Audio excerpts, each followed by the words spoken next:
Untamed is going to be untamed. It's going to be a little crazy. I want to talk to my people. I want to talk to my brothers and sisters. We can have grace and humility in how we interact with other people. Oh, hot dog, look at you. And nobody talked about what's really happening. And let's have conversations about what truth is.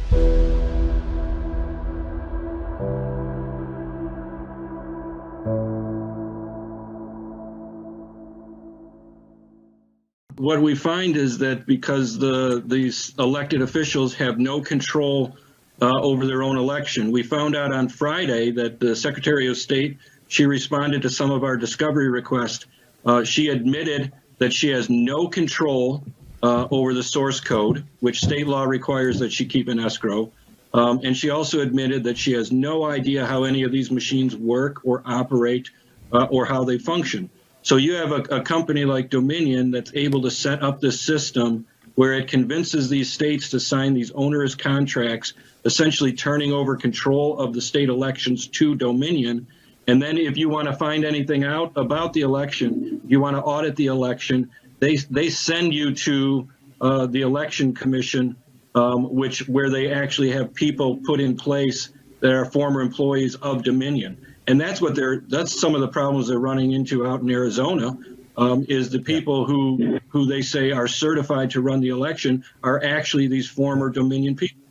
So after the election closes, we've discovered that built into the system is the ability for someone to reopen the election, put more ballots into the tabulator, basically what we call ballot stuffing, and then retabulate, print out a new tabulator tape, but backdate that tape to November 3rd, and walk out the door with anyone knowing they were back in that tabulator. And we see that through some of the remnants that are left in the forensic audit or forensic images that we got. First, they've never had the authority. We're the only case that ever got a forensic image. But yeah, no one's ever had an interest within our elected body. These legislators, they don't know what they're doing when they sign bills appropriating the monies to bring these machines in, because none of them understand these machines. They just bring in a company like Dominion or ES&S or Hart and just put this into the system, make people vote on these systems, and they have no idea how they work. So this is the first time you see people actually getting into the source code, and that's what we're doing. We've got the forensic images so we can do a deep dive into understanding how these machines really work. And they never expected anything like this to happen. And I tell you right now, these people are shocked at what we're doing and what we're discovering. You're fired. President Trump axing the top leaders on elections after the Supreme Court ruling that allows U.S. presidents to fire federal workers at independent agencies for any reason, not just for cause. The White House wiped out the entire four-person federal election panel that's designed to help local election officials get ready for the November midterms. The White House says the president reserves the right to remove anyone that may not be aligned with his goals. Welcome back. It is Monday, and the man that was on that is Matt DePerno. Obviously, you don't know who Matt is. Matt was the one that led to the Antrim County report that was done by ASOC. It was the beginning of all of the looking into the election fraud, and we have zero trust in governments. President Trump fired the EAC, the election commission, and he should have, on the heels of a Supreme Court ruling. And but we know that the elections are kabuki theater. We know that they are fraudulent. We know that none of the information that they put in front of us, none, related to the outcome and who is in certain positions of trust and authority, we know it's not real. We know it's not real. We know we don't have clean voter rolls. We know that the machines are able to flip votes. We know that the mail-in ballots have no chain of custody and that there's no transparency. We know all of these things. And the left would have you believe that we're just crazy. They use words to dog whistles. You're an election denier. You're a conspiracy theorist. But there is zero time that is taken. Zero time, zero. absolutely zero time that is taken to look underneath the cover. There's not even a morbid curiosity. And more importantly, not having a morbid curiosity is that the dog whistles come in with such, show us the evidence. Show us the evidence. Put it below. Show us the evidence. The evidence is so dramatic, so big, that you'd have to be a fool not to see it. And that clip was from 2021, excuse me.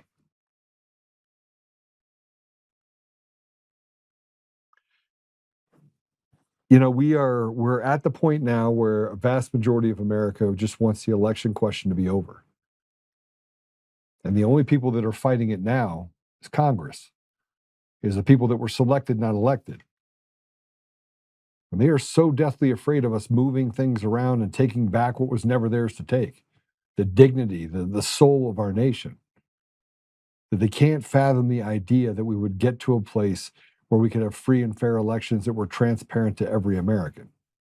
Much like getting rid of the grift and graft that has come over our nation. It's there every day. But we're not allowed to talk about it.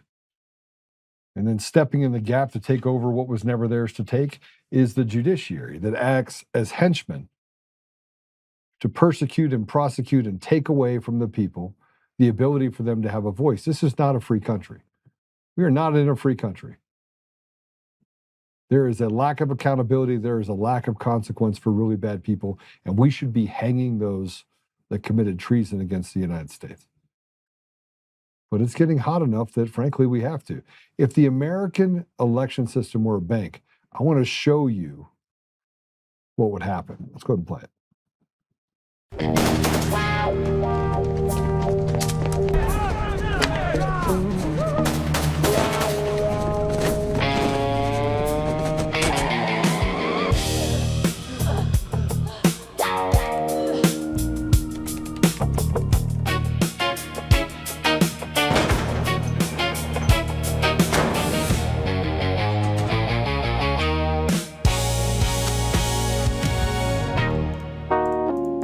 Are you the manager?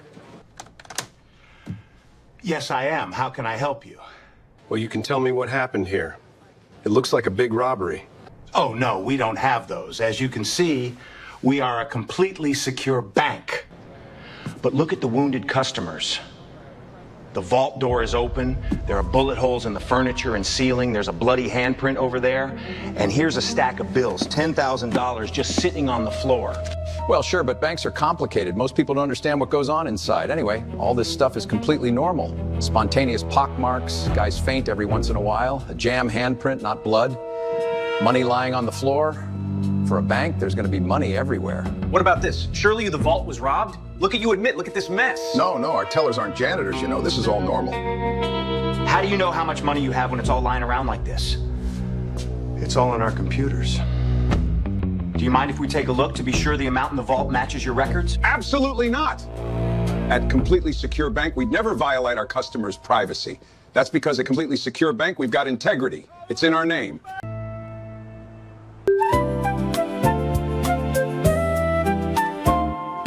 Completely Secure Bank, the friend you can trust.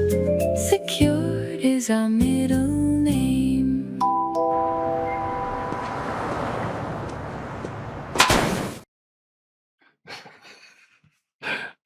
Well, does that do it for you? Completely secure bank. Only the stakes are higher because when you rob a bank, you rob a bank. But the American people are the bank. And the robbing of the American people has gone on for far too long by the same people who stuff the faces of NGOs and, move money around inside the government and act with impunity and feed each other at the expense of the American people.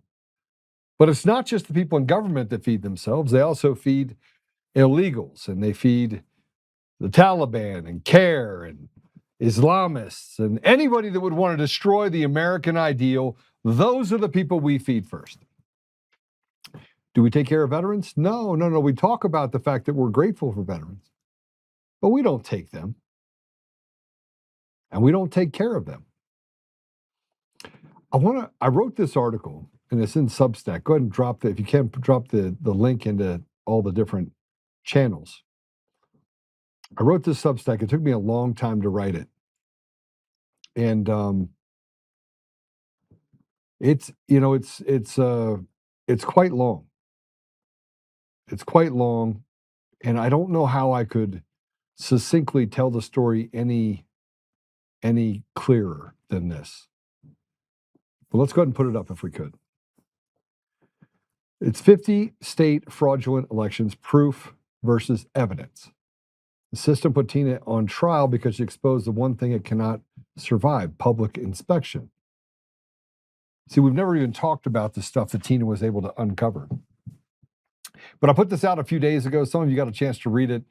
And let me just kind of run through it as quickly as I possibly can. I want there to be a record of what I wrote. The American people have been told over and over to trust institutions that have not earned that trust. Not Republican institutions, not Democratic institutions, not federal agencies, not state bureaucracies, not corporate vendors, not partisan prosecutors, not judges who hide behind procedure while the public asks basic questions, not media outlets that decide who the villain is and then write every story backward from that conclusion. That is the frame through which the Tina Peters case should be understood. The establishment versus Tina Peters is an election denier who let an unauthorized person access Mesa County, Colorado election equipment. That is a sanitized institutional story. The people's version is different. Tina Peters was a county clerk who tried to preserve evidence inside the black box election systems. The machine responded by making an example of her. In this interview, Peters is not a criminal. In this view, Peters is not a criminal. She is an American whistleblower, an American hero, Gold Star mother, public servant who became a political prisoner because she challenged the election priesthood at the high point in its most vulnerable source systems, logs, builds, backups, and machine records. President Donald Trump's pardon of Tina Peters is therefore not a side note. It is a political and moral judgment. Colorado officials and legal commentators argue that a presidential pardon cannot erase a state conviction. That legal fight is its own issue, but the pardon matters because it is plainly what millions of Americans have already believed. Peters was punished not because she endangered democracy, but because she embarrassed the people who claimed to own it. Mainstream coverage of Tina, this talks about gateway pundit and the importance of non-establishment sources. Mainstream coverage of Peters usually starts by labeling her before explaining her claims. That is not reporting, that's a narrative control.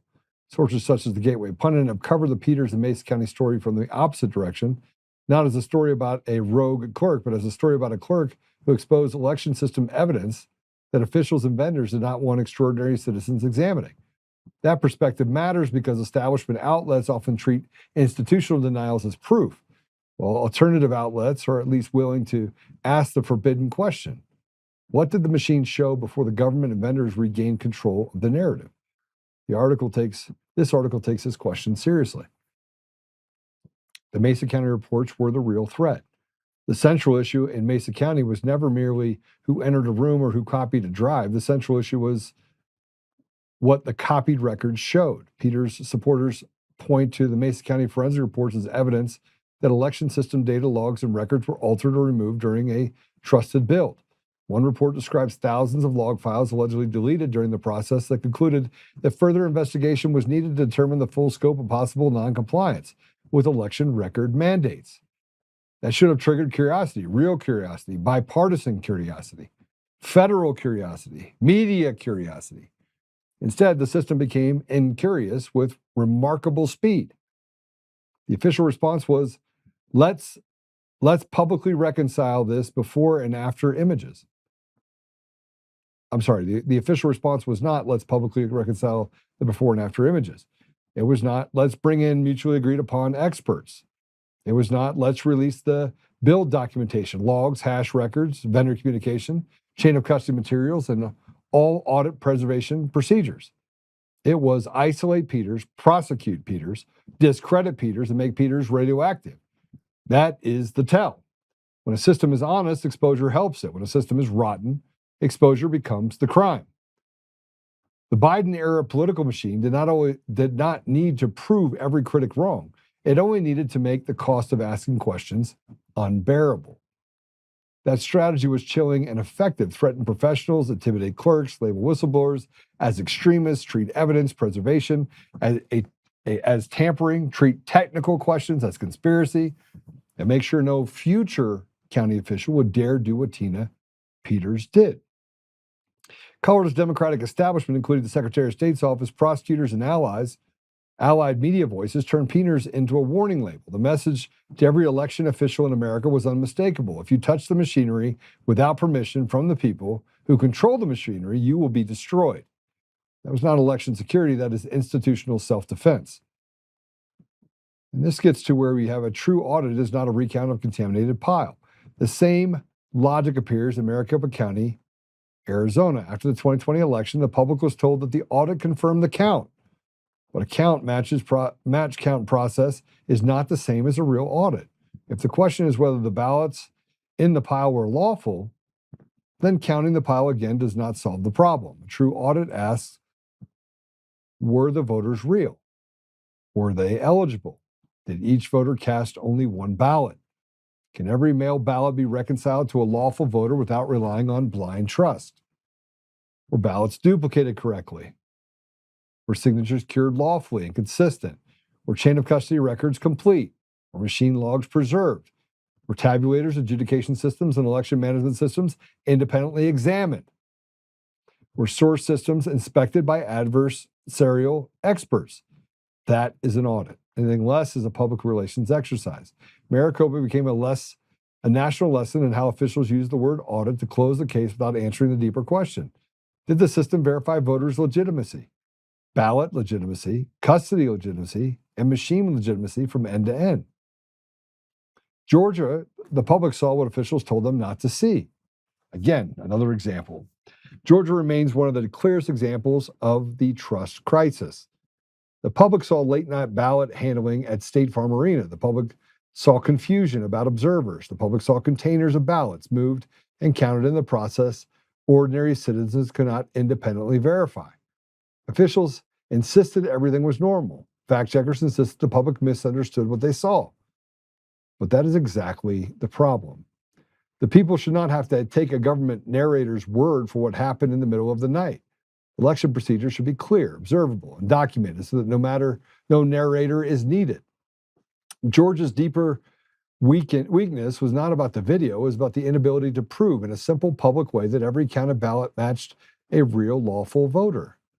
That no phantom ballots entered the count, no fraudulent ballots were missed into anonymous stacks, and that ballot secrecy did not become a shield against accountability. Once ballots are separated from envelopes, the system protects secrecy. That is necessary. But if the pre-separation verification is weak, rushed, hidden, or politically managed, then the secrecy also protects fraud. That is the uncomfortable truth officials do not want to discuss. Let's talk about Tarrant County and the nothing to see here reflex.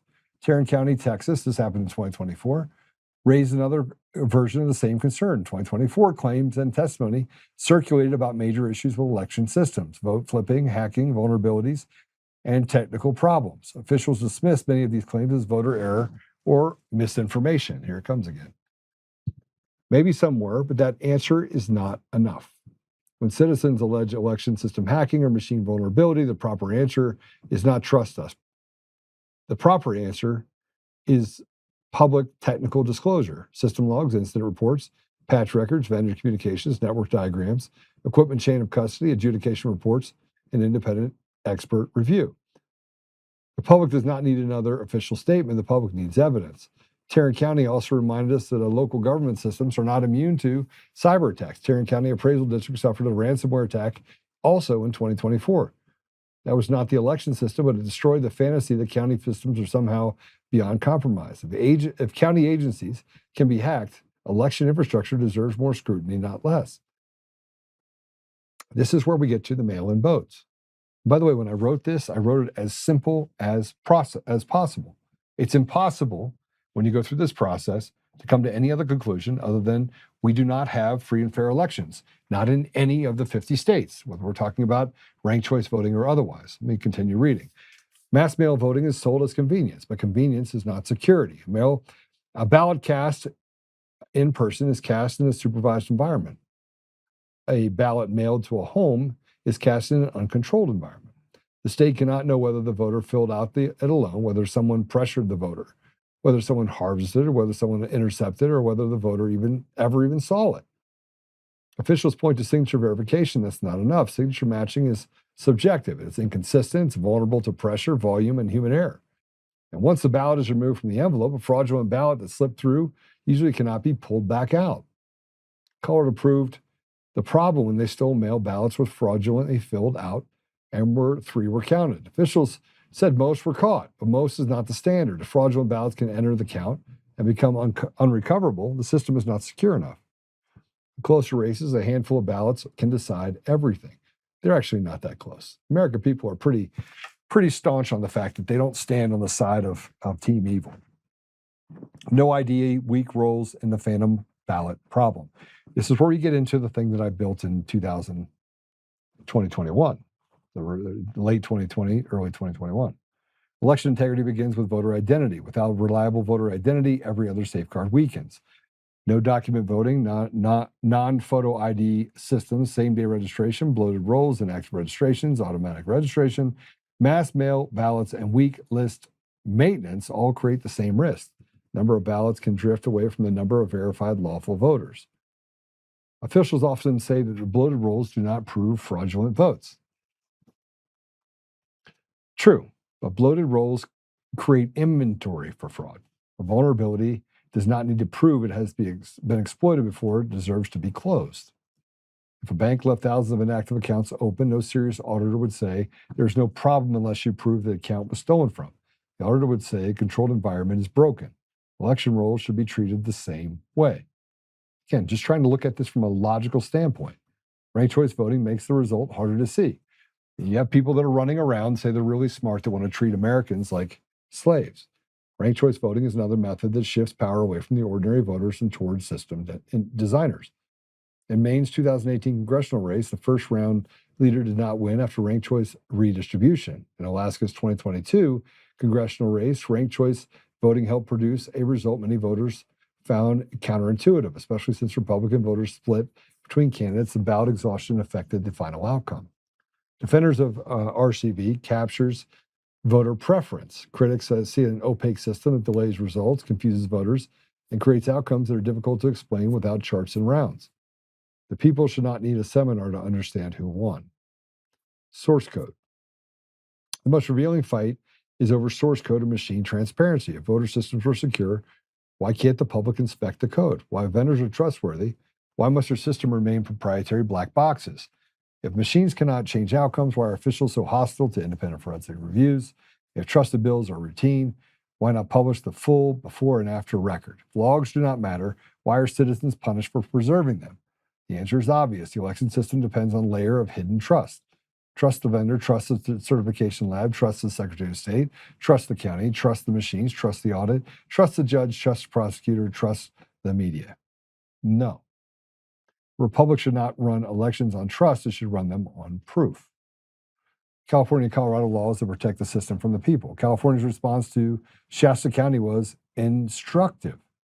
When local officials tried to move away from machines and toward hand counting, the state restricted what counties could hand count when counties could hand count ballots. Supporters said hand counts are slow and error prone. Critics say the real issue, the state stepped in to prevent local voters from choosing a more observable process. Colorado showed a similar pattern through persecution, machine secrecy, and centralized control. When Tina Peters preserved system images, the state did not respond with transparent public review. It responded with prosecution. The pattern is unmistakable. When voters want more accountability, law and procedures appear to make accountability harder. You cannot inspect the code. You cannot preserve the record without permission. You cannot hand count at scale. You cannot tie ballots back to voters after separation. You cannot get the logs. You cannot get the source systems. You cannot question the result without being smeared. That does not favor the people. It favors the machine. Again, very simple. The sinister nature of the whole. Any single issue can be explained away. No ID, officials say fraud is rare. Mail ballots, officials say signatures are checked. Late counting, officials say accuracy takes time. Machine secrecy, officials say vendors are certified. Deleted logs, officials say they were not legally significant. Password leaks, officials say there were other safeguards. Ranked choice confusion, officials say voters like options. Block subpoenas, officials say requests are too broad. Peters prosecuted, officials say she broke the rules. But add it all together and the picture changes. Not a system designed for public verification. It's a system designed to demand public submission. The sinister part is not that every actor is corrupt. The sinister part is that every institution behaves as if transparency is a threat. That is why Tina Peters matters. She crossed the line the system most aggressively protects. She tried to preserve and expose the machinery. For that, she was turned into a warning. But to millions of Americans, she's not a warning, she's a signal. She showed us the real forbidden act in the modern American elections is not fraud, it is looking too closely. The reforms are obvious. They should not be negotiable. The county does not need a more complicated election system. It needs a simpler one, controlled by the precinct level, visible to the people in the room, and impossible to hide behind software, late arriving ballots, or centralized tabulation. Require photo ID for every voting method. Require proof of citizenship at registration. End machine voting, no black box tabulators, no ballot marking devices as a default, no proprietary election software deciding public power behind a curtain. Elections should be conducted with hand-marked paper ballots that ordinary citizens can understand, observe, and audit. End mass mail-in voting. Mail ballots should be reserved for active-duty military voters overseas under existing military and overseas voter protections, and citizens who are genuinely incapacitated and cannot physically vote in person. Convenience is not a significant reason to move the ballot outside public custody. Ban ballot harvesting and third-party ballot collections except for tight, limited, documented assistance for the incapacitated voter category above. Count votes at the precinct level. A precinct is where the people can see the process. Ballots should be counted locally in public before they are transported anywhere else. Precincts totals should be posted publicly at the precinct before transmission to county or state systems, creating a public record that cannot be quietly altered upstream. Require paper poll books or publicly auditable poll book records that reconcile with the number of ballots issued and counted in that precinct. Require same-day precinct reconciliation. Number of voters checked in, number of ballots issued, number of spoiled ballots, number of provisional ballots, number of counted ballots, and number of unused ballots. Make any remaining election technology software independent and subject to independent source code and build process review. If officials assist on technology anywhere in the process, the public must be able to verify that that technology cannot secretly change the outcome. Preserve logs, system images, ballot images, cast vote records, precinct reconciliation, sheets of chain of custody documents. Publish ballot accounting before certification. Require true audits and not recounts masquerading as audits. Make election officials personally liable for destroyed records, hidden failures, and false public assurances. Protect whistleblowers who preserve election evidence. Pardon and vindicate people like Tina Peters who acted to expose what the public had a right to know. So in conclusion, the people are not obligated to trust the system. They refused to be checked. Keep going.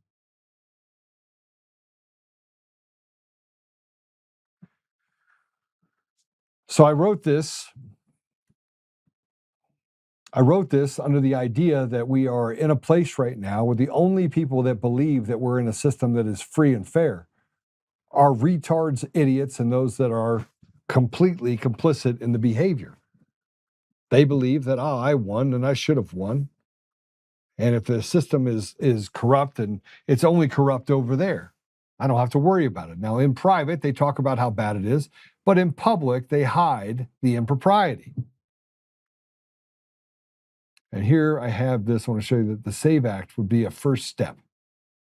It'd be hard for Democrats in any state to win any election if they had to play by transparent rules. Play it. The other thing that we blocked yesterday was the SAVE Act, right? Which was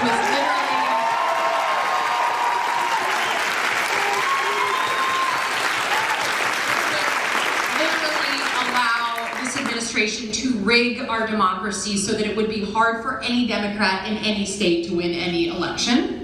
And disenfranchise all married women in the meantime, by the way. It just, you have to show your birth certificate at the polls if you have a married name. Yeah, it's just not true. What she said is not true. It's a lie. But it would make it difficult for Democrats to win. It would. It would also make it difficult for establishment candidates on the Republican side to also win. It's not just Democrats that have left the American people behind. It's largely Republicans as well. And and as we talk about that, it's really important that we start looking at, because our guest is named Erik Holt. He was a fire chief that was fired for uncovering election fraud. Lindsay Graham.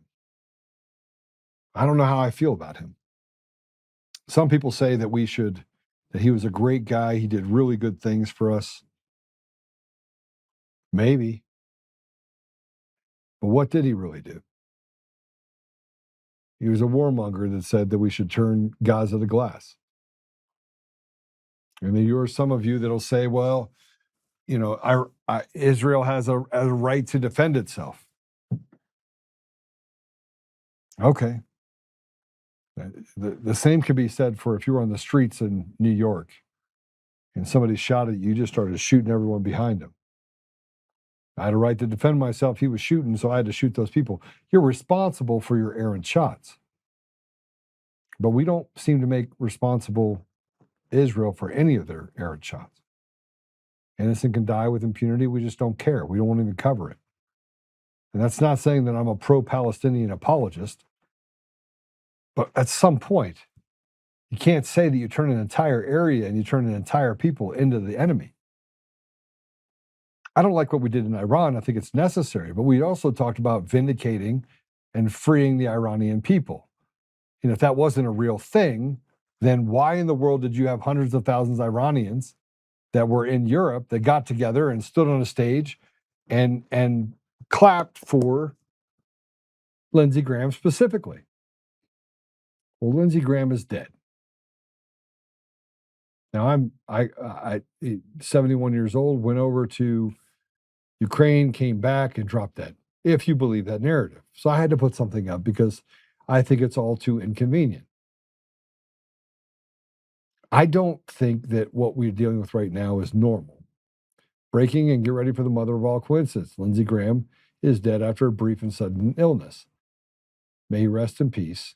Now, here is the part we must pay attention to. He toured a drone facility in Kiev. Russia destroyed it soon after. Soon after that, Lindsey Graham died.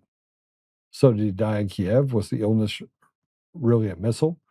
Did the evil midget Zelensky blame Graham and have him killed? This is why we cannot have nice things. We do not trust the government, and frankly, we do not trust the narrative. How can we? So here's a poll. I'd really like to know how many of you actually trust the media narrative. Are we past the point where we think they lie about everything, or are we in a state of belief? Share. And there was a poll. I don't know what happened to it. It wouldn't actually share the poll. My point is this. You know, how do you feel about a 71-year-old man in Congress that can't get the SAVE Act passed, standing in direct opposition to what's happening in the Senate, to the people? I mean, 82%, 85% of the American people want the SAVE Act passed. And you got some demon Democrat stands on the stage and says, I got to block the SAVE Act. The American people have spoken. So then it's not a process that actually protects the American people. It protects those people that want to stay in office. That's not a democracy. That's not even a functioning government. That is a lawless society. Well, we're joined by Erik Holt. So let me just kind of go into this. Erik Holt went and he appealed, and it looked like, based upon the answers that the appellant judge stated, that it was going to go his direction. It was in May 2023 that Erik cooperated with a district attorney's office that was looking into election fraud and illegal electioneering. Now, you fast forward to this, he lost his job. He said, look, I have video evidence, I have audio evidence. It was clear. Everyone thought it was fraud, except for Michael Allen, who was a DA in El Paso County, who's running for AG in Colorado today. Well, the 10th Circuit Court of Appeals, because they basically did drop the case. After a U.S. District Court judge dismissed his claim, Holt appealed to the U.S. Court of Appeals for the 10th Circuit in Denver. On July 7th, a 3-judge panel ruled 3-0 against Holt, concluding that providing the station's security footage fell under his official administrative duties as fire chief rather than protected private citizen speech. Now, the elections themselves, it wasn't his job to be an election person. He looked into the election because it's what we have a duty to do. Like, he was the fire chief. It happened on his watch at his facility. And so he wanted to get to the bottom of it as a private citizen because he wanted to know. He wanted to know, is this election legitimate? Well, let's just go ahead and bring him in. Erik, welcome to the show. It did not go well. What's up, Joe? How are you, brother? Oh, I just tired of having a conversation every day. It's like Groundhog Day. We talk about election fraud here, election fraud here. Everything's election fraud. You stand up, spend a bunch of money, lose your job, go through the process, whistleblow, only to be basically shown the door. Help me. I wish I could. I'm sitting here as Colorado's have-not of the week, I think. So, as you like to say, I don't know the answer, man. I don't know what reality is anymore. But it is every day. And where are we getting with it?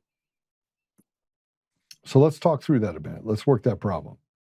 You went to an appeal. Now, the only other appeal you have now, I think you have to petition to get a writ of certiorari for the Supreme Court, writ of cert from the Supreme Court, correct? Yeah, that would be, we could request a rehearing or an en banc rehearing, which would be the entire 10th Circuit group of judges.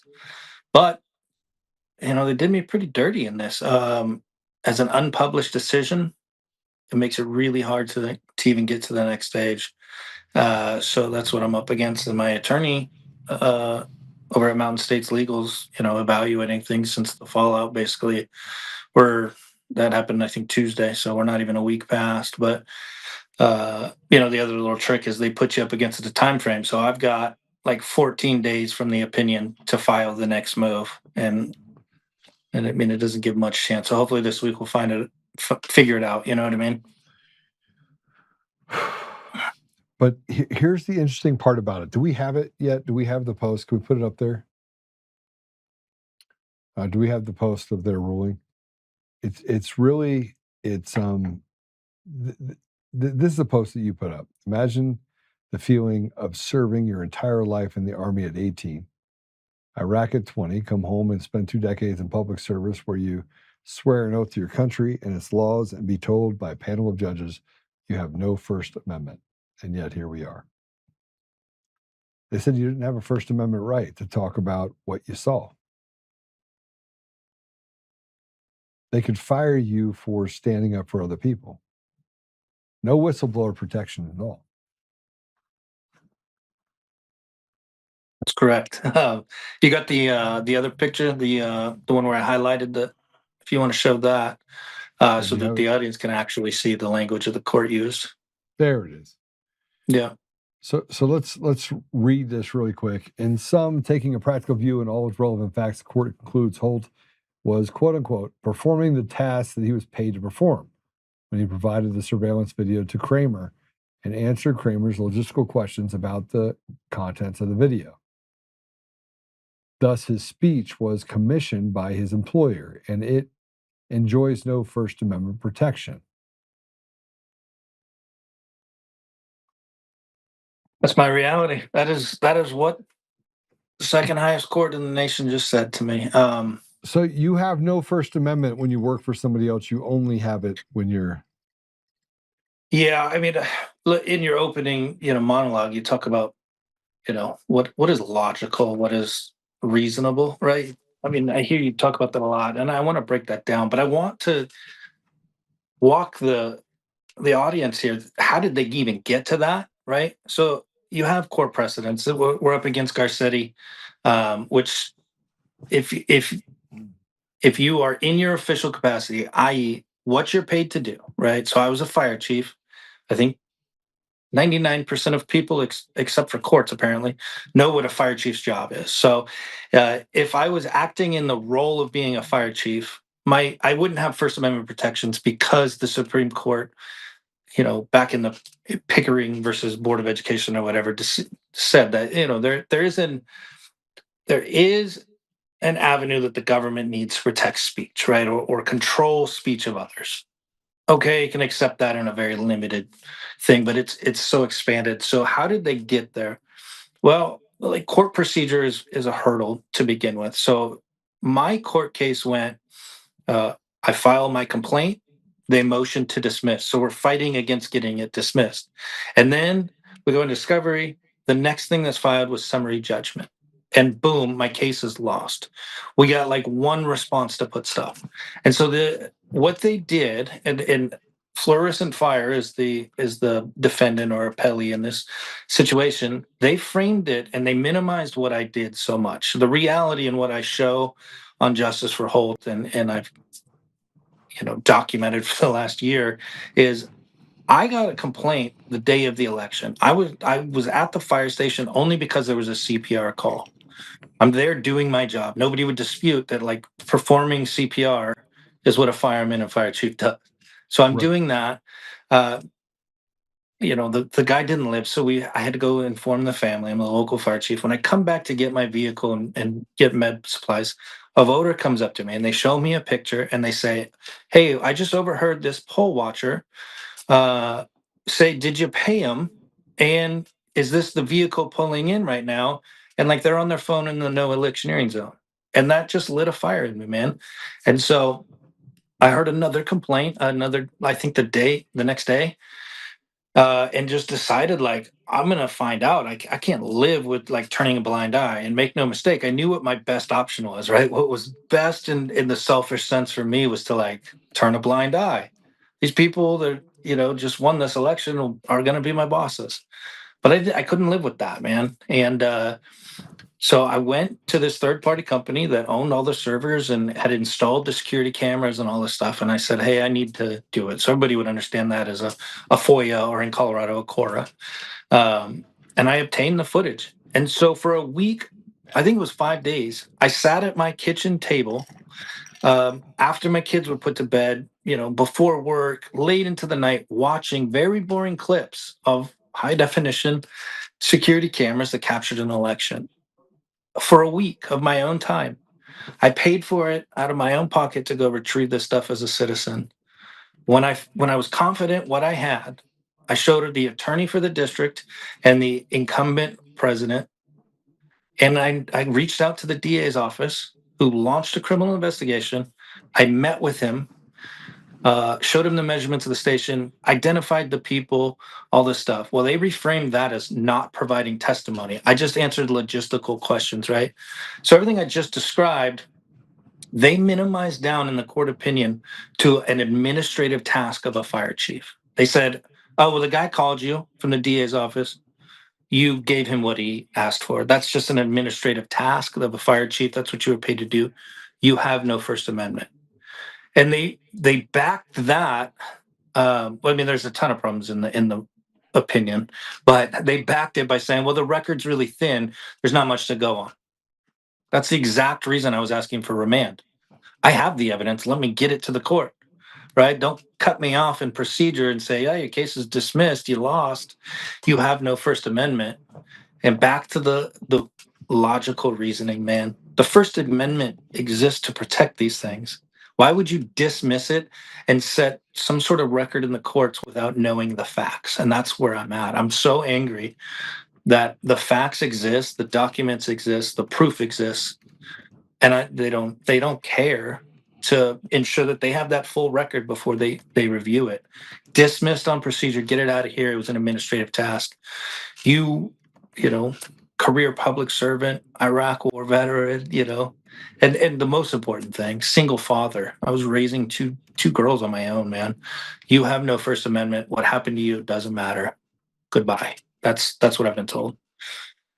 And it just is so egregious. You talked about, the oral argument sounded very good for me. This was back in March. This is when I came and I actually got to see you, Joe. And I was on the show last. I gave you that flag, but the oral arguments went just so well for our side.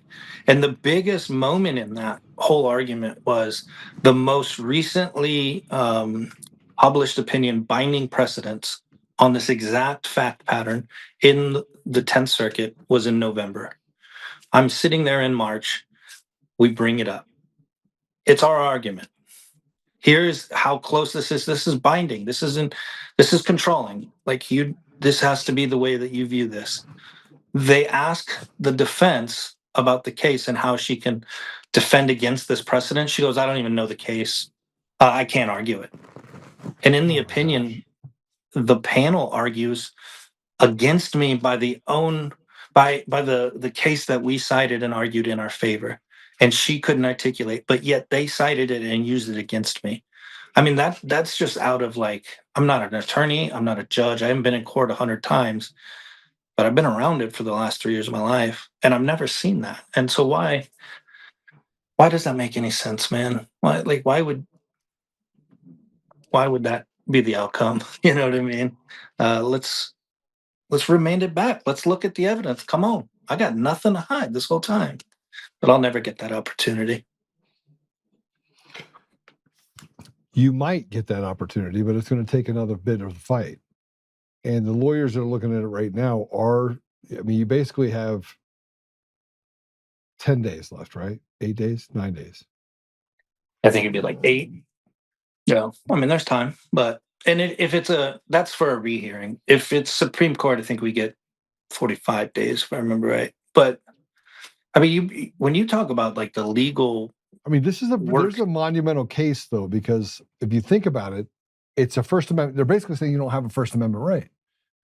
And the way they framed it, they kind of moved the case dynamically to make it about something completely different than what it really was. And that is that they stole elections and they persecuted a whistleblower. Right?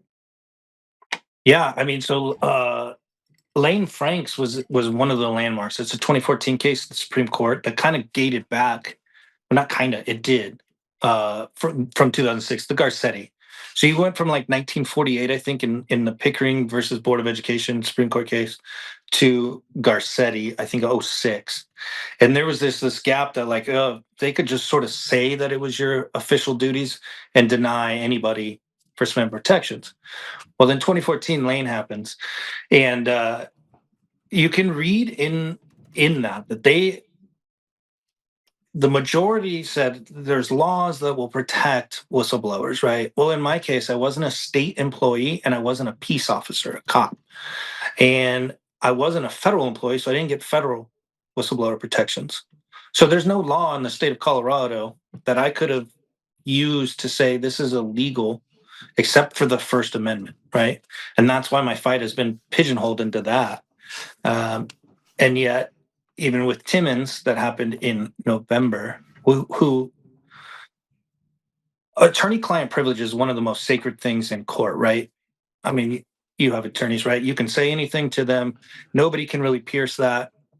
Timmons was a attorney. Supposedly. Yeah, I mean, I defeated it in my state court. I got all the documents from them, and I can't wait to be able to show those, Joe. But we'll hold that off for the state court battle. But Timmons was an attorney of a special district who said, this is not good. You're breaking the law by not taking my legal advice. Went out and talked to like a local newspaper and members of the community to complain about her board while they fired her. And she was able, in the opinion in Timmons, to get a reversal saying, oh, she has a First Amendment right. Because speaking to the public, that can't be misconstrued. It's outside of the chain of command, all this stuff. But yet, in my case, they just held that cooperating with law enforcement is not a citizen duty. Therefore, I mean, there's some fallout from this, Joe. Therefore, like I have to recommend to everybody out there, don't talk to law enforcement if you're talking about something that you're exposing at work because you're not protected. I have no whistleblower protections, man. And then, like, it's not even argued that I was a whistleblower. How is that even real, though? Because courts are based on opinion. That's probably our main problem, I would say. is like, I have opinions all the time, but nobody cares about them. But if you're a judge, like it becomes the backing of how things are viewed. So, uh, I still, man, I'm a fighter. Far beyond, man. I probably should have quit 2 years ago, but I just don't have it in me. So the next step for me is like there needs to be some work in the legislature. I need to go get with the legislature, and I know we know a few of them, and introduce some bills because there's a gap in who can be a whistleblower. And apparently, a local fire chief who directly says my board is engaged in illegal activities has no protection. If you combine the cases together, though, if you combine the whistleblowing cases with the protections of uncovering fraud, there's a bigger play in this, and that is Michael Allen hid this information during this ordeal. His father had a law firm, and which was representing the plaintiff or the defendant in this case. Little correction. So it was his chief deputy district attorney who was the son. Yes. He's the guy that did it. But I come from the line of extreme ownership and leadership, man. And if it's your office and you're the head guy, something goes wrong in your building, Joe, that you're a business owner of, whose fault is it? Mine. And I'll every handle it time, I don't myself care. too. Absolutely. Yep.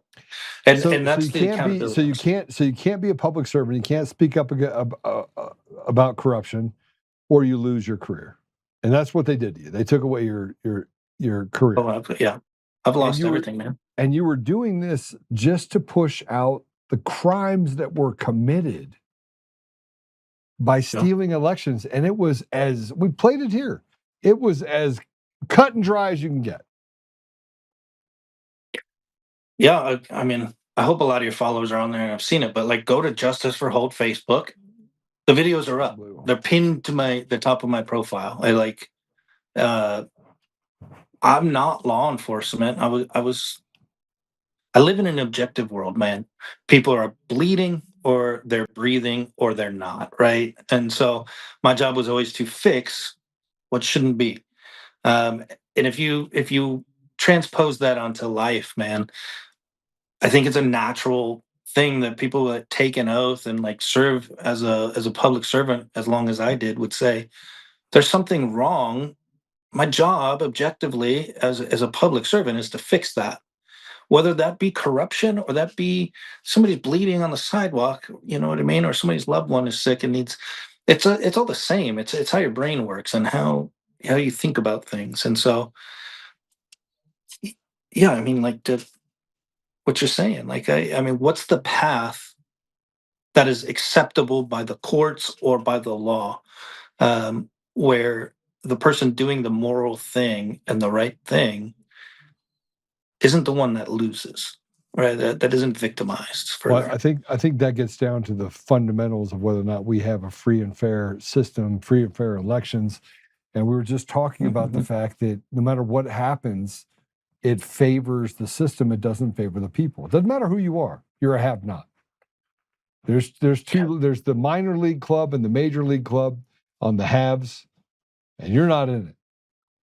Because that requires you to betray the very people that you represent in your community. Yeah, I mean it's been a tough week, man. I probably look exhausted because I haven't slept well, and I'm a symbolic dude, man. So I read my opinion at work at the office and I came home and I put this here today, this flag. Like this is my mission flag from Ramadi, Iraq back in like 06, man. But it represents to me like the symbol of everything I believe in. And so like I literally just like came home and sat with that flag of like, am I just an idiot? Like, is everything that I believe in just 2 degrees off? Or like, is it the system? You know what I mean? Like, I have lost everything. Seriously, like my job, my career, my house. I'm on the verge of like having to file bankruptcy because of legal fees and being sued by my attorney, right?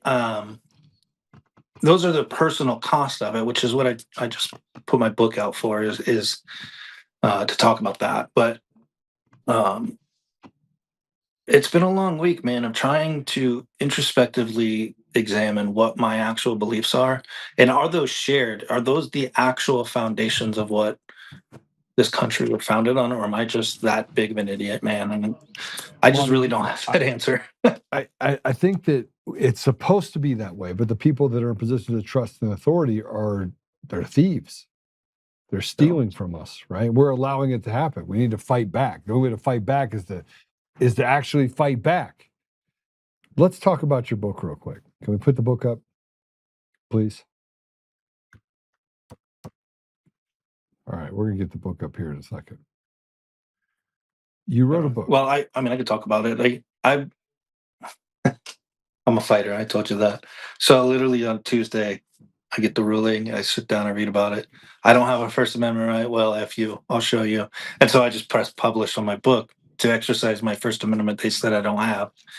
But so that's why the speed at which it was published afterwards was a little bit of a dig. But I wrote it for two reasons. So I wrote it for my daughters, first and foremost, right? Like, I am the face of justice for Holt. I'm the face of like what everybody sees and hears me talk.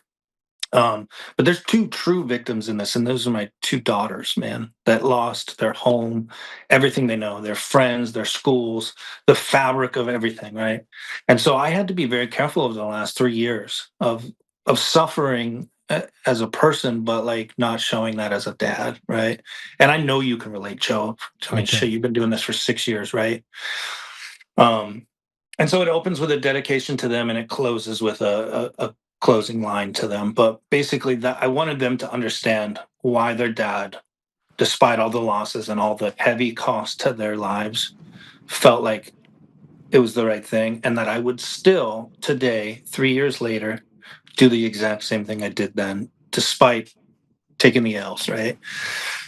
And then I have to get the story out that like this isn't a remember the Titans, right? Like you win the home Super Bowl or the home championship, man. Whistleblowers have to make a decision out there. Do the right thing and lose everything, or shut up and watch our system decay further. And I'm proud of myself, and I can still say that after the loss. I'm proud of myself for standing up for what I believe in.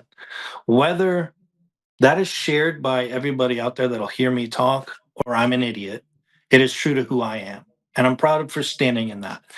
But I wanted to put on paper that there is a cost. And I can document it down to the dollar and the hour of what that cost was, and stand here still a proud dude and face my two daughters and say, I'll give you guys the last synopsis of the book, but I end it with, integrity comes at a cost, and the toll is due every day in everything that you do. Pay the toll every day, and you will live with virtue. Love, Dad. That's how I end my book. Well, I ordered your book in hardcover, and they sent me back something that said not available. So just so you know, it did say not available in hardcover. So I had to fix a typo, so I re-uploaded the manuscript this morning. But it should be done now because I got the email. So if you try, it should order. All right, but that's my protest, man. I'm proud to put it out. I'm proud to give my girls, something that are the words from the soul of their father, that long after I'm here, or I'm gone, I'm sorry, that are you going to do an audiobook version? Well, tech guy, I don't know how to do that. I'm an idiot. So if you want to help me, I would love to. You have to read it. So you have to register it with audiobooks, right? Okay. And once you register it with audiobooks, and you have to read it. So you have to do a sitting for the read. If you were in Colorado, I'd give you access to my studio to do the read. And you just read the book. And then they upload it into audiobooks, and then they make it available as an option on Amazon and other platforms. Okay. I mean, basically in your voice, you read the book. Oh man, the poor listener having to listen to this At least they don't know how to look at me, I guess, huh? You have a face for radio, bro. Come on. Yeah. I don't even know about that. But, all right, I want everybody to go again. You can actually go and order the book. You should order the book. It is a long book. It is a long book. You can Yeah, get a it's, paperback for $21.99, and you can buy it on the Kindle for only $12.99, or you can get it in hardcover for $29.99. So go over there and support Erik. But you're going to want to read this. It's 371 pages long, but it is worth every bit of the read. that's the ebook, the Kindle version. The hardcover and the paperback is, I think, 130. 271. Yeah. Okay. And it's raw, man. I left the real emotion of what the situation was, and there's a lot of details I haven't talked about on interviews that are in there, because writing it on paper, you really get to get it out. But I would love the support. I would need to sell 85 million copies to break even at this point. But my little tagline is buy a copy. Let's get a bunch of these books out there, and let's get you talking about it more succinctly about it. But Erik, I'm sorry, but I'm not sorry. I'm sorry that you're going through it. I'm not sorry because taking this path it's not for the weak-hearted. And the one thing that I will tell you, that if nothing else comes out of it, which I don't believe, I do believe you should take the Supreme Court, but if nothing else comes out of it, your children will know that you fought to the bitter end so that they can have opportunity in the future. Yeah, absolutely. My daughter, for the first time, commented, I think this weekend, man, on my. I mean, they see everything, right? But she opened it up with. I mean, everybody can go on Justice for Bold on Facebook and see it, but opens up with, "I never thought that this would be the day you'd quit, Dad." You know what I mean? Like, and you want to talk about some ugly cries, man? Like, it's emotional. It sucks, but I'm never gonna be a victim, man. I'm gonna keep fighting. So. Before we get off, Joe, I do want to. It's news this morning, and I'm still processing it a little bit, right? But I don't hold hate in my heart for anybody. But sort of the main character of this whole saga apparently succumbed to a vehicle accident last night. What? And yeah, yeah. One of the people involved in the story. So I'm not going to name him because, again, I don't want to give him any credence. But Wait, I so will say somebody that was involved in this died? I got a text this morning that they were involved in a major car accident last night and have passed away. So you and I can talk about that offline if you want, but I'm not going to put their name out there or who they are or anything like that. But like, live righteous, man. I have to kind of take this as like, what are the odds here? Like, a few days after this decision and everything like that, man. I know you closed with a prayer, man. Pray for their soul, and their. I don't hold that hard. I'm free of that, and so pray for their salvation, man, because life is a trip, and I'm just sort of like taken aback right now because of the timing of it. But live righteously, my brother. That's all you can do. Erik, thanks, brother, for coming on. How do people follow you? Justice for Holt. Facebook is the most active. I got the justiceforholt.com. Get my book on Amazon. If you want to support the fight, give, send, go, or GoFundMe Justice for Holt. But if you type in Justice for Holt, you'll find me. All right, sounds good. God bless you, brother. I'm going to pray for you through the end of this, and again, I'll buy your book, and I want everybody else to do it as well. Thank you, my brother. All right, God bless you. You don't count. I wrote something this morning that about counting the costs, and purpose. It's the thing that I live my life by. And I'm not sure people understand the cost that you have for the things that you do. And it's a pesky little word, purpose, because people around you will look at you like you're a fool. They will. They'll say, you're a fool. I can't believe you would actually stand up for this. But purpose is how you exist. It's personal. And yet purpose down to the DNA that you have is to win. You not win at all costs, but to count the costs of each and every time that you win. When I got into business decades ago, my thirst for winning was unquenchable. It drove me. And later in life, I realized there's only two things that made success possible: commitment and urgency. You cannot win without these two things. Without urgency, you can have no forward. You can't have any, you don't have anything you can look forward to. So urgency drives commitment, commitment drives success. And as we kind of accelerate what's going on to the things that we have to fight against, this team evil, these things become even more important. We're going to take a quick commercial break. And when we come back, I got a couple things I want to go over with you. But I just want you to know that operating purpose, it's not for the faint of heart. Doing what's right is never easy. It's just worth it in the end. So we'll be right back.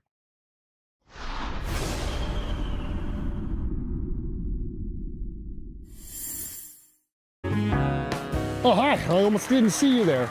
Welcome to DCF Buns, where you can find the freshest buns in town, if I do say so myself. Oh, our master bakers teach class every week. So whether you're new to baking or trying to improve your culinary skills, we got you covered. And we can help you bake the cake of your dreams. We'll even clean your cake if you want. And if you don't want to bake anything yourself, we have loads of fresh buns available in a variety of shapes and sizes. Check us out at dcfbuns.com to learn more. DCF Buns, we keep the buns hot and the deals hotter. Buns. In every thread, in every stitch, Honor-Bound USA weaves the fabric of the American spirit. It's not just apparel, it's a testament to God, family, and country. At Honor-Bound USA, we're a family of patriots who put our faith, family, and America first. When you visit our website, you'll find a line of products that embody our commitment to pray, stand, speak, and act. As the official site for the Untamed podcast, all of our products proclaim speaking the truth with courage. We also have the powerful documentary from Professor David Clements, Let My People Go. Identify yourself as one of the few who are willing to stand for what they believe in. Join the Honor-Bound USA family today. Wear it as a badge of honor, commitment to the values that shape us, and a pledge to the bright future we will build together. Because when you're honor-bound, you're not just wearing a brand, you're embodying a lifestyle.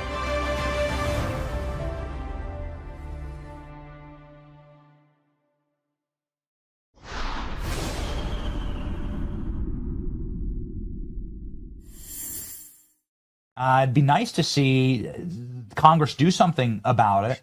What do you recommend gets done? I mean, I think that the SAVE Act is a good starting point. Where do you stand on that, Senator? Do we have any hope of getting that passed? No, we can't get that passed because you even have some Republicans that won't vote for it. We have to get this done. We will not win any more elections in terms of majorities if we don't pass the SAVE Act, because they bring in all these illegals and they're going to try to get as many of them to vote as they can. Then they have all these voting machines that are all crooked, out of Venezuela, by the way. They have a system that they can win elections. We probably have a dozen or so people up here in the House and the Senate that were elected illegally. They shouldn't be here because things were crooked in the elections. Just look at Nevada and Arizona and all these places that it's been proven, but nobody does anything about it. But I'll go back to the money that is being stolen. If you go back to the first 6 months I was here back in 2000, the Democrats had the majority, House, Senate, and the White House, and they did this first, CARES Act. We need money for COVID, $2 trillion. Well, what'd they do with that money? They sent it to all the blue states to pay off their debts because they had stolen so much money, they could not function. And we're talking about 30, 40 billion for California, 30, 40 billion for New York. Same thing for Chicago, the cities. I mean, it is a disaster. Folks, you are being stolen blind. Open your eyes. Don't listen to these people that want to bring this country to a communist country, because that's where we're headed. If we don't get to the bottom of this this nonsense of being able to steal something and nothing happened to them. Yeah. The elections are rigged. All of them are rigged. They're rigged. And that's not making something up. That's not hyperbolic. It's real. It's real. Primaries rigged. Outcome for it's nothing but theater. There's no part of what we're dealing with right now that is real. And I sit here and I say that to you, and I'm like, listen, every state is not 50-50. It's not like you have everybody walking around going, now just another 50-50 vote. No. So we have this post where I put up at all elections in all 50 states are fraudulent, all of them. It's not 12. It's a large majority at every level of government in every state. And then you had this simpy little 9mm news. He's making fun of 9 News in Colorado. But put this up. Local man who likes to call for political executions fails again to bring receipts. It's the most Joe Oltmann thing we could see today. Now, just so you know, I put this up there and talked about this, but I had to check him. I had to check him because he puts it out there in order to give himself some credibility. He doesn't have credibility. Kyle Clark doesn't have credibility. None of these people have built anything in their lives ever. So his failed to bring receipts. He literally lives with his head in the ground and hides like a little, you know what, the most cowardly thing to do. And yet, let's not forget that he, she, it also regurgitates the leftist BS that I called for political executions. It's always the cowards. They do so good at being insignificantly insignificant.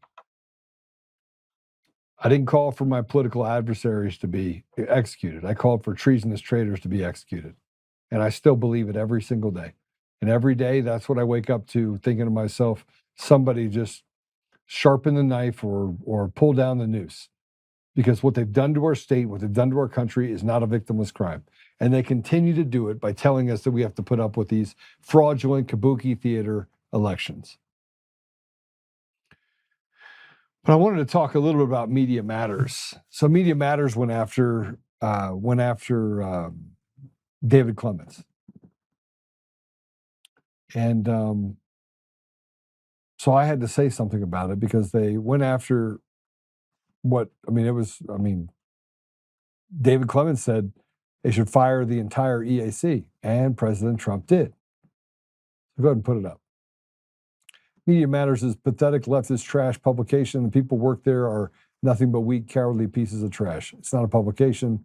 It's a sick fucks hangout of treasonous traitors. I said what I said, changed my mind.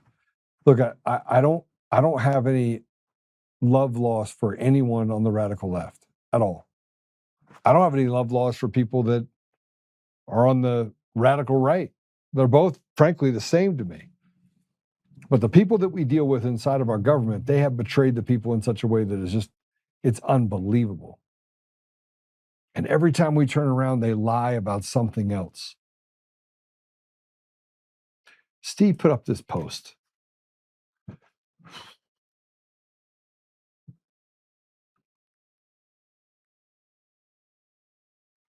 He said, I asked that everyone please show Brian Cole Jr. and his family your support by following and sharing their page, ad-free Brian Cole, here on X. This is a two-front war to bring him home, this D.C. District Court and the American Court of Public Opinion. They let a CIA stooge off while attacking an at-risk American. And I put that post up. Kardashian Patel is pathetic.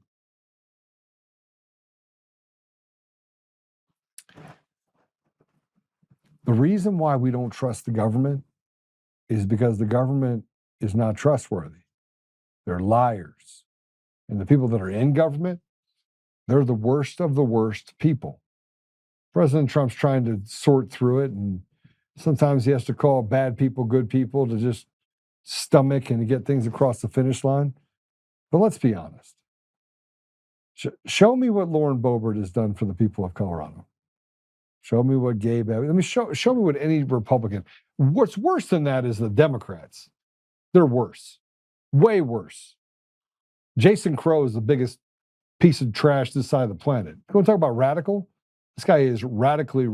There's something radically wrong with him. We can't trust what they do and what they say because the system was designed to make you a slave. It is a lawless society, a bunch of nihilists walking around using that as an excuse not to do what they need to do in order to protect the community. They have betrayed you. It's pretty easy. The government trust is zero. And by the way, I'm not anti-American at all. There's no part of me that's anti-American. But when is it going to be? When is it going to be the time where we say, okay, we've had enough. We want transparent elections, and we want to stop the grift away from the American people. We need to reduce taxes by 90% for the American people. 90. They've taken enough. Let them go invest it, do whatever they want. Leave us alone. That's how bad it's gotten. Our education system is crap. Our healthcare system is a grift, takes from us what the equivalent of what you have to pay for a mortgage. And yet they come back and they want to attack businesses and say businesses need to pay more to their employees and everything else. The government doesn't. It doesn't do any of that. It just steals from you. Jira, Joe's right again. Joe would love to get a tech perspective on the Supreme Court geofence decision. I'll do that tomorrow. I'll do one on the geofencing decision tomorrow. It's crazy. It's crazy. It is crazy how the people always suffer because the decisions of the few. Pretty crazy stuff. All right. Well, we're going to finish up today. I've got a bunch of stuff I got to get done because I've got a bunch of stuff that you're going to want to see that's going to be happening here over the next month. It's going to be pretty exciting. You're going to love it. Promise. Jeff asks, Eric doesn't sound healthy. Is someone walking through this with him? Yes. Yeah, he's got lots of people on his side. I'm definitely on his side. He's doing fairly well. We just got to figure out how we can get him across the finish line. Live righteous, wise words, Eric. I agree with that. Yeah, I agree with that. Okay. Apple Podcasts, Google Podcasts, Spotify, Pandora, iHeartRadio, TuneIn, and more. We got lots of stuff going on this week. This is going to be crazy. We'll get Ivan Raikkonen to talk about the zombie Mitch McConnell. Is it really going to be Mitch McConnell? Or are we going to get a stand-in? A zombie? Who knows? But there was a sighting of Mitch McConnell. Let me see if I can.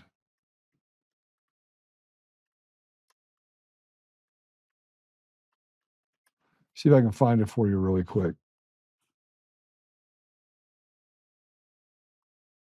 Yes, I think I found it. Hold on. Yeah, I did. I found a sighting of, maybe you can get this running for me here in a minute. I found Mitch McConnell. I'm going to have to retract the fact that I said he was dead. Because in the days of the undead, I'm wrong. I'm clearly wrong.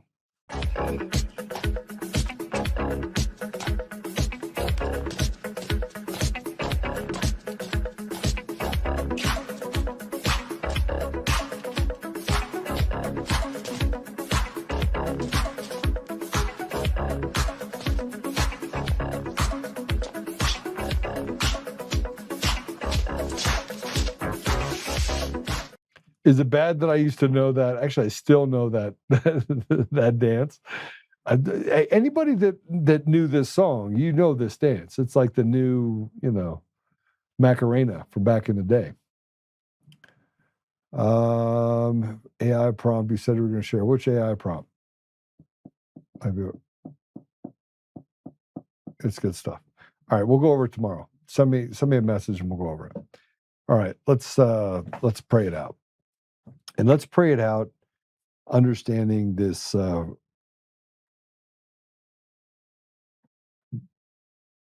We're in a weird place right now, but we're going to win. And I firmly believe that President Trump has things under control, but we're going to have to contribute. There's going to be things that we're going to be forced to do. Many things. All right, Father God, thank you.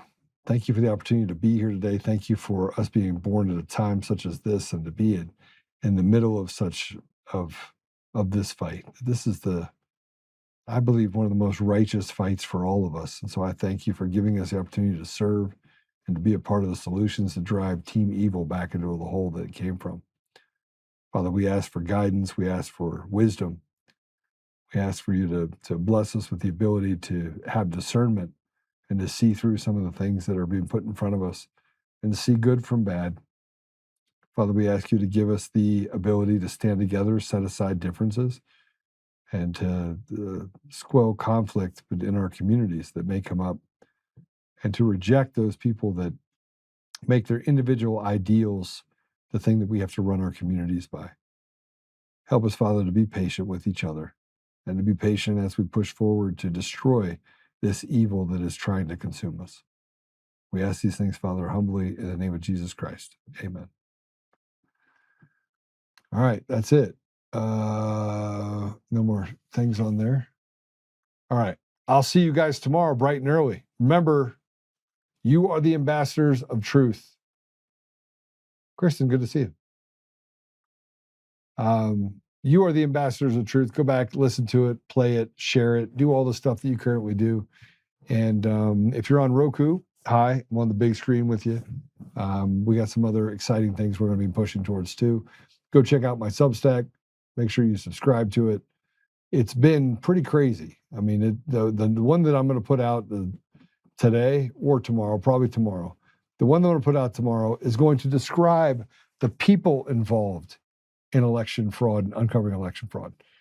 Erik was a fire chief. Never once has anybody said a bad thing about him. David Clements, a professor. I was a tech. I'll call myself a tech genius. I am a tech. You'd be hard pressed for any of my clients to not say that, man, Joe's the guy's wicked smart.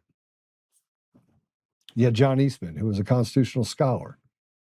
I mean, I could walk down like Jeff Lundberg, who worked for Sandia Labs and was one of the head engineers. Draza Smith, Sean Smith, Ash Epp. I haven't even gotten to Colonel Waldron, Robert Smith, Matt DePerno, Stephanie Lambert, Peter Tickton. These are all people that are strong men, strong women. We're not crazy. There's no crazy to it. Michael Gableman, Supreme Court Justice out of Wisconsin, who was ostracized. Sidney Powell, as much as I have mixed feelings over some of the things that she said and did in the case with me and stepped out of it, I'm still a little upset of her saying that I had a recording. But think about the people that are involved in this. We're not crazy. The crazy people are the institutional entertainment, what do you want to call them? Entertainment journalists or freaks like Heidi Beadle can't decide that he's a man or a woman. Or Eric Mabach, a guy that lives in an 800 square foot box and writes articles that seethe communism. I mean, no matter where you look, the people that are radically ridiculous are the ones that saying that we don't have credibility. And we're the only ones that have credibility. We're real people that held real positions of truth and authority in our communities, that served our communities. You're going to love this article I put out on Substack. Also, go ahead and check David Clements. He put an article out as well. Check his Substack out as well. Anyway, God bless you. Have a great evening, and I will see you tomorrow.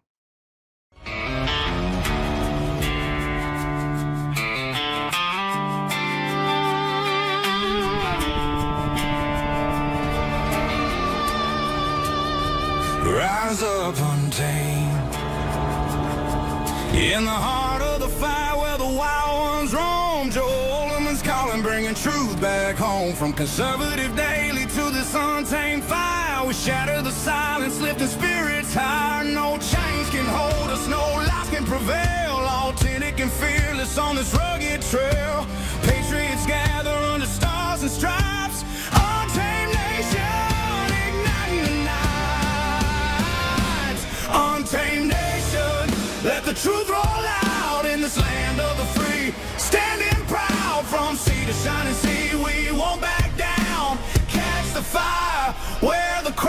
Untamed nation, it's a battle song, motivating hearts where the brave belong. Yeah, untamed and wild, forever strong. Play it again all night long.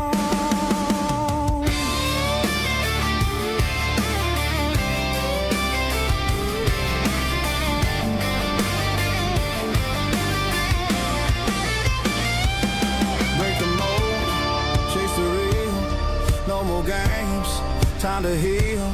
Joe's voice leads the untamed crew. Truth matters through and through.